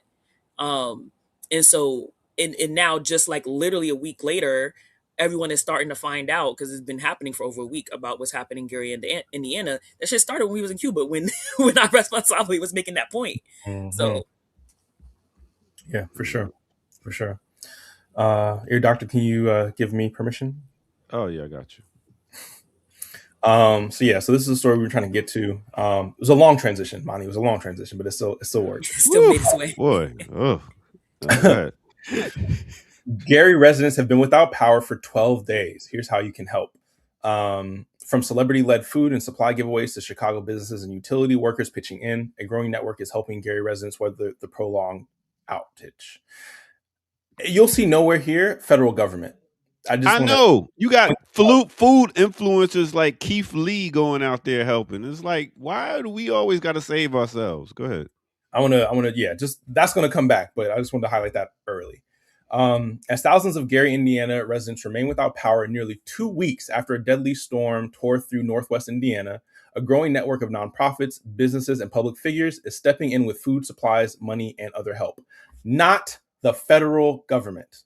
Again, more than 10,000 customers remained without power in Northwest Indiana as of Monday morning, with roughly 2/3 of the remaining outages in Gary, according to the Northern Indiana Public Service Company. The relief efforts range from a major community giveaway Monday to thousands of free meals, utility crews coming from Chicago to help restore electricity, and donations from some of the region's largest organizations. Food critic and social media personality Keith Lee and Indiana Pacers guard Tyrese Halliburton are among the latest to join the effort. The two are each contributing $15,000 to a storm relief event Monday in Gary, with the city of Gary, the Salvation Army, and Ace Hardware also providing resources. The event, scheduled from 11 a.m. to 3 p.m. at Roosevelt Pavilion, 2201 Harrison Street, will offer relief kits, community resources, and free food from local food trucks. Relief kits will be distributed while supplies last, with 1 kit per household and a maximum of 2 households per vehicle. Lee announced the effort after sharing a video on social media showing storm damage in Gary and calling attention to residents who remain without power. Halliburton then matched Lee's $15,000 contribution. Okay, I'll just read this one and then I'll stop. The August 11th storms brought winds as strong as 99 miles per hour to northwest Indiana, knocking down trees and power lines and initially leaving roughly 300,000 customers without electricity. While power has gradually been restored, some Gary residents have now spent nearly 2 weeks without electricity, forcing families to find alternatives for food, laundry, showers, phone charging, and other basic needs. As the outage continues, so does the response. The Chicago Bears announced a $200,000 donation to storm relief, with $100,000 going to the Catholic Charities of the Diocese of Chicago and $100,000 going to the Catholic Charities of the Diocese of Gary. Oh my God. World Central Kitchen distributed about 4,000 meals on Sunday in Gary, and nearby Lake Ridge working with local volunteers to get food to residents affected by the outage. ComEd has sent more than 60 employees to Northwest Indiana to help NIPSCO crews restore electricity. According to ABC 7 Chicago, the crews are expected to remain in the area for several days. Finally, the Salvation Army has been distributing meals, water, and other emergency supplies, while local organizations, including the Food Bank in Northwest Indiana, Gary NAACP, YWCA Northwest Indiana, and Flourish Church and Community Hub have also been involved in the response. I'll stop here because nowhere do you see the federal government during what should be But why would you? They got to get their ballroom built and get the Kennedy Center renamed properly and make sure that the post office don't work. And FEMA? Did you say FIFA? Did you say FIFA? FEMA? Ain't that what they call? Ain't this time for them to step in? I mean, this is fucking ridiculous. Billionaires, this is your time to come and donate some money, and then they'll allow you to come in and colonize. But here's the thing. First of all, it almost makes me want to throw up that the NBA player is donating what was it? $15,000? I believe. Yeah. I'm like, how much of your salary is that? Come on, man. Not a lot. So we just gonna leave that alone. These niggas ain't doing nothing. We're gonna leave that alone. I just wanted to point it out. That said, all of this focus to be on how you're going to get people help, fundraisers, these whatever they're doing. Is anyone going to talk about the fact that a storm knocked out the entire electrical grid and the problem with that? Because that's the other thing that to me wasn't stated that I think is the larger problem. Yep. Right? Yep. What is it about the electronical grid in Gary that allowed a storm to knock the system out, and that the company that is responsible for ensuring that those residents have access to electricity are unable to get it back up and running? Because as of today, there are still thousands of people who don't have access to electricity, who don't have electricity. And according to Fisco, it should be up by tonight. So 2 weeks? It took y'all 2 weeks? What is it like that? That is the question that I think no one's asking. Yeah. That I think is the larger issue, which is that we are all living on these electrical grids that are supposed to be power companies, that are supposed to be paid for and run by residents, but instead are actually run by private corporations. And this is why this shit happens. Right. Is this a test? I mean, it can only be a test to see what's the people's reaction is going to be, because that part right there is fucking ridiculous. I'm walking around Kroger and they got a fucking robot coming around, AI robot, asking, do I need to check my prices? And they can't fix a fucking grid. I mean, to the extent that it is a test, Ear Doctor, our collective ecosystem, the planet that we live on, is being ravaged, right, by capitalism, right? And that is causing once in a lifetime or once in a generation storms to be seasonal now, right? And to the extent that there is a test, the United States is failing, right? Because how long have we been hearing about all the infrastructure that need to be redone and updated in this country, right? That is not happening, right? Including the electrical grid, right? And then on top of that, to Renee's point, these electrical grids, right, which are captured by private capital, right, hold no responsibility, right? I wouldn't be surprised if they're still charging these people or going to charge them, on the back end, right, for the services they didn't get, right? And then on top of that, right, no federal support, right? It was quite disgusting actually to read this article and talk about all this charity, right? When these are ostensibly U.S. citizens, right, that are dealing with a regional emergency, right? No comment about FEMA, right? No comment about the federal government, nothing, right? And this is not to say, right, that I would expect anything less, right? But it is to call out the fact, right, that we are in a position, right? We are divided states. We're not united. Well, we are internally colonized, right? And Yeah. and to the point that keeps coming up, right? The conditions that internally colonized people, these black and brown people, African people, right, poor and working class people experience in this country are comparable to the global South, right? That's exactly what Renee was just saying. You know what I'm saying? And this is a perfect example, right? And no help is coming. No help is coming, right? Trump said himself, right? We ain't got money for for daycare and all that stuff. We got to run these wars, right? We got to keep doing imperialism, right? We got to keep Cuba under a blockade. We got to keep attacking Iran, right? We have to keep supporting the genocide against Palestinians. You know what I mean? In Palestine, right? So all that to say, you know what I mean? The way in which, and again, the way in which the national media covers this, does not answer and does not even bring up those questions, let alone holding anyone to account. So the lack of coverage the media is doing about that. Right. I mean, how is this not how is this not a story that is on every national, like the levees when they broke? You know what I mean? Like, come on. Well, I mean, although the levees did, I think at the time it made national news, but it was because those levees breaking impacted a lot of private corporations, a lot of private capital, a lot of private businesses. That area of New Orleans is one that was under capture, like they were trying to get people out. And so I think it did make national news at the time.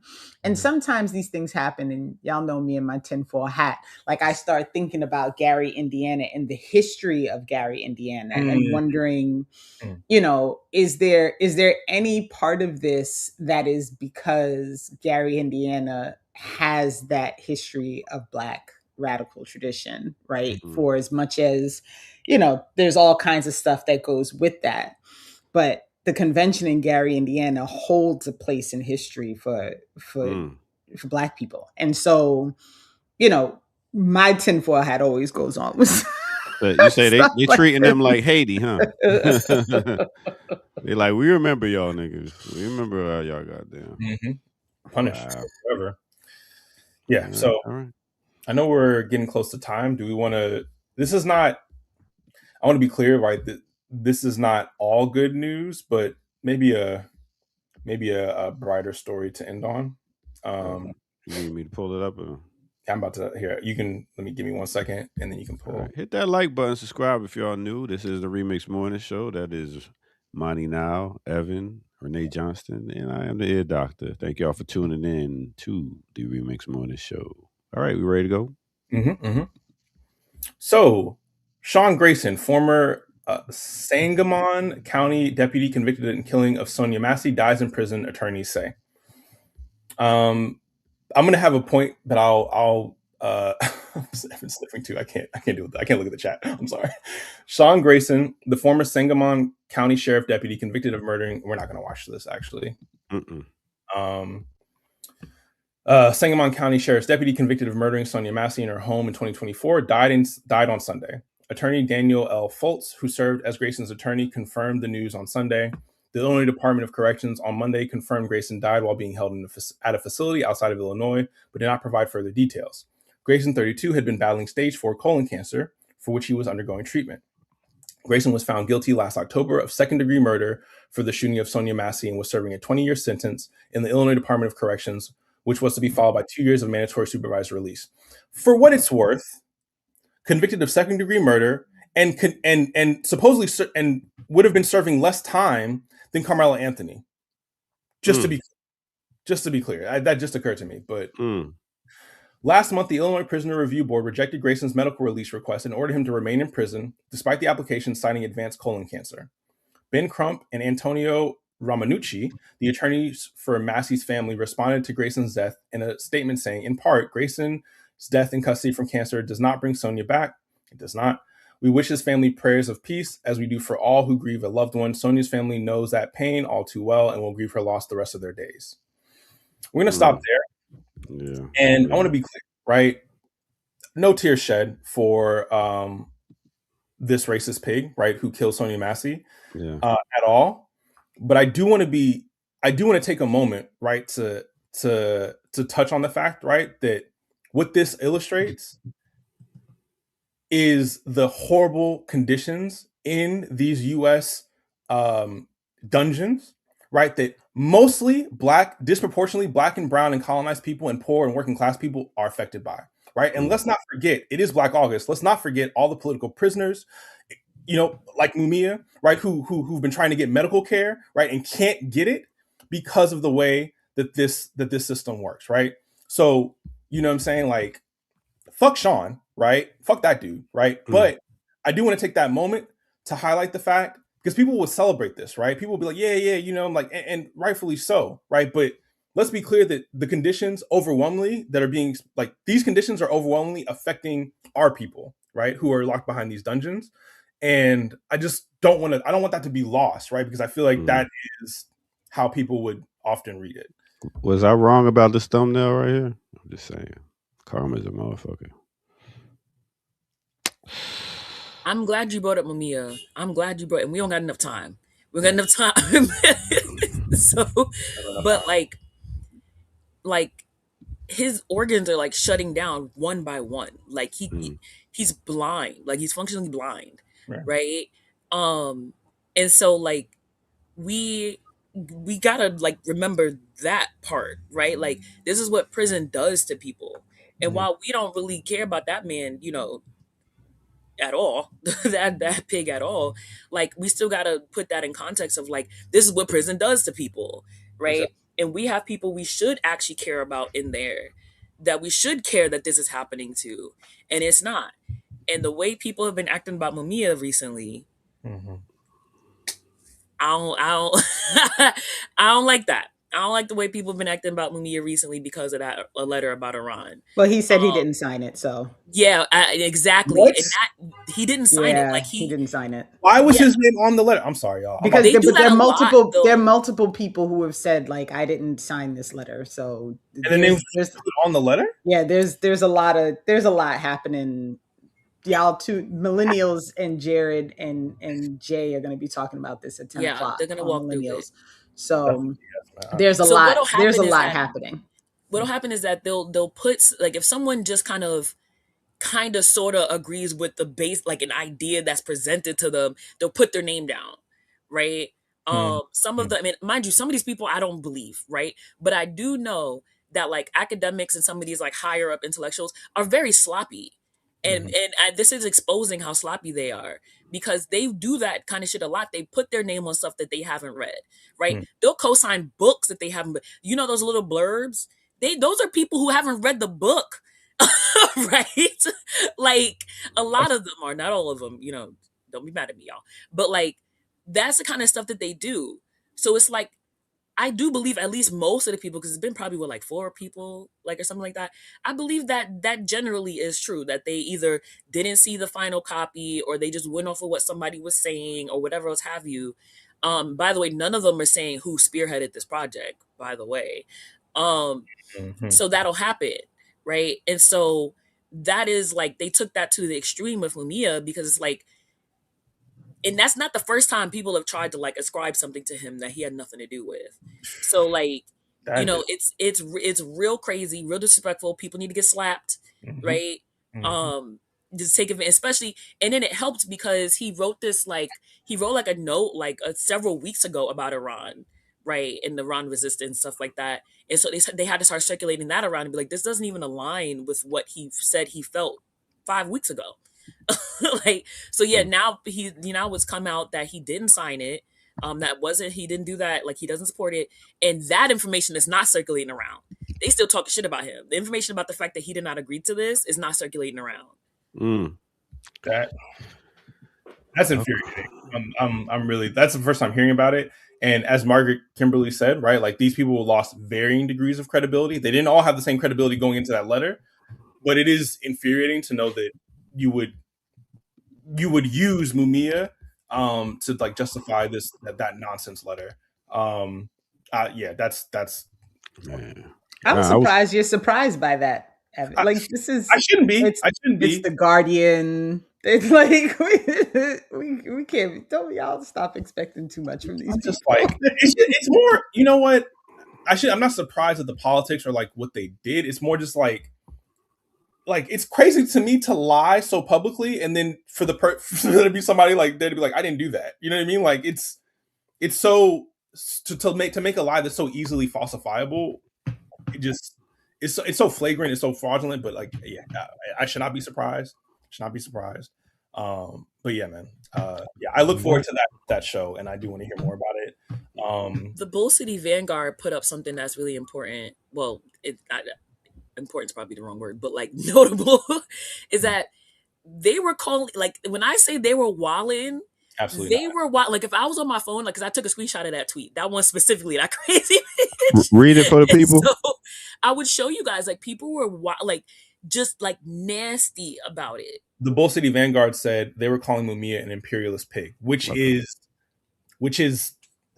I have no words for the amount of disrespect, you know what I'm saying, and like absurdity of that statement for an active political prisoner, someone who has dedicated their life and given their life right for the movement. How dare you? How dare you? Yeah. You know what I'm saying?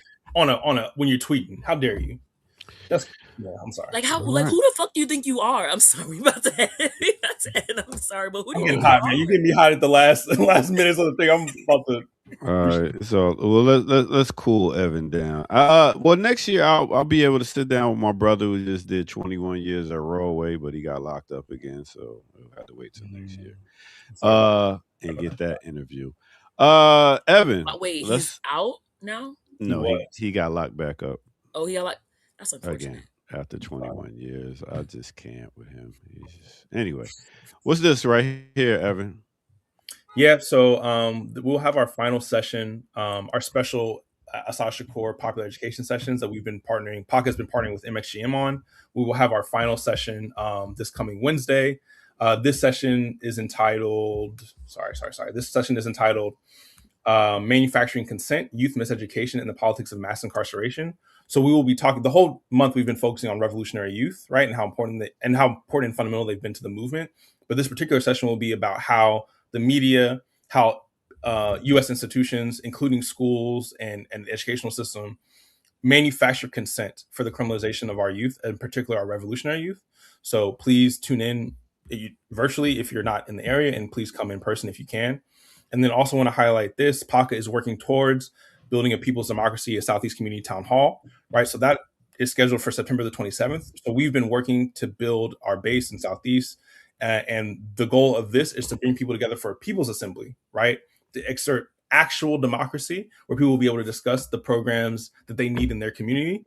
And we will put, a certain amount of money up for a vote, right? And have those decisions that the community makes be binding upon us as revolutionaries to enact those programs. So, if you're in the area, please come through and please participate. We, come see what actual democracy looks like and what community control could look like in practice. Sounds good. All right, Monty, what's this right here? What we talking about? So BAP NYCNJ is having an event this weekend. Yes, this weekend. I never know what date it is. And so Friday, August 28th. Yeah, I mean, I didn't know what date it was today. So we're teaming up with Nagbayan Manhattan, which is a Filipino organization, and just joining together, writing political prisoners, learning about the anti-imperialist struggle and political prisoners in New York and in the U.S. broadly, not just New York. My bad. And the struggle happening in the Philippines, which is a colony of the U.S. And so they'll be writing political prisoners. It's gonna be poetry. It's gonna be food, reserved so that you get some food, right? Yeah. Yeah, Filipino food go crazy, y'all. And so That's and it. so they'll be, and also just talking about various political prisoners that are here in the U.S. and also in the Philippines is going to be really interesting and cool, and it'll be like, you know, good vibes. So go All through. right. Renee Johnston, what you got coming up this Saturday with Renee? So I'll know when we close out, and I hold Evan hostage to find out what his availability is this weekend. Okay. So if Evan's not on, y'all know that is because Evan dissed me and said no. Say less. And so Lies. I would never. I'll put that out there. I would never disrespect. So tune in for Saturdays, Renee, and you will find out what's going on. As I said, Thursday, I will be doing a mix for Sunday's Radio, Black August Workout Mix. So tune in for that. And we will be back here tomorrow at 8 a.m. for some more of the Remix Morning Show, y'all. Thank y'all for tuning in. I am the Ear Doctor. That's Renee Johnson. That's Monty Now. And that is Evan, my brethren. And we are out. Hope y'all have a good one. Organized so we can rise. Peace out, my people. Yo. Black Liberation Media is a collective of Black and African organizers, journalists, academics, and media personalities serving Black and African masses seeking to further grow in their understanding of themselves, their histories, and the African world through entertainment and news. Please continue to like, subscribe, and donate to the channel so we can further serve you and liberate our people. You can also go to blkliberationmedia.org, get some merchandise, and also become a Patreon member and a member from the YouTube. Please do what you can, share, and show your love as we will show ours for you. Black Liberation Media.